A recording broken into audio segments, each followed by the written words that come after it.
अस्सलामुअलैकुम वरहमतुल्लाहि वबरकातुहू।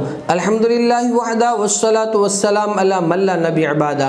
अम्मा बाद मोहतरम नाज़रीन, हमारे यूट्यूब चैनल रूहानी अमल में आप तमाम नाज़रीन का मैं सैयद अज़हरुद्दीन हुसैनी इस्तकबाल करता हूँ।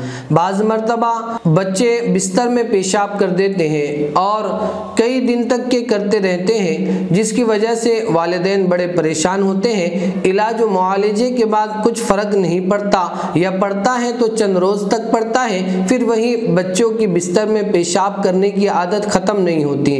तो ऐसे ख़वातीन और हज़रात जो है तो इस नुस्खे को आज़मा कर ज़रूर देखें। इंशाअल्लाह अज़ीज़ एक हफ़्ते में हमेशा के लिए आपका बच्चा बिस्तर में पेशाब करना बंद कर देगा।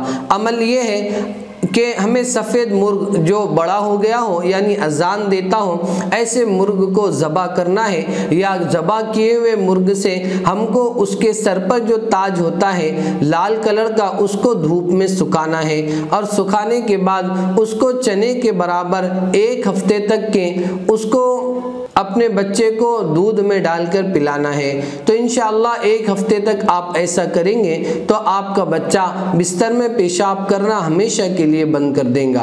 आपको हमारी ये वीडियो कैसी लगी ज़रूर कमेंट करें, पसंद आने की सूरत में लाइक करना ना भूलें। अगर आप हमारे चैनल पर नए हैं तो ज़रूर सब्सक्राइब करें ताकि इसी तरह की मुफीद वीडियो आप तक पहुँचते रहें। तो दीजिए आपके इस खादिम सैयद अज़हरुद्दीन को इजाज़त, फिर हाजिर होंगे एक नए वीडियो के साथ। फ़ी अमानिल्लाह। अस्सलामु अलैकुम वरहमतुल्लाहि वबरकातुहू।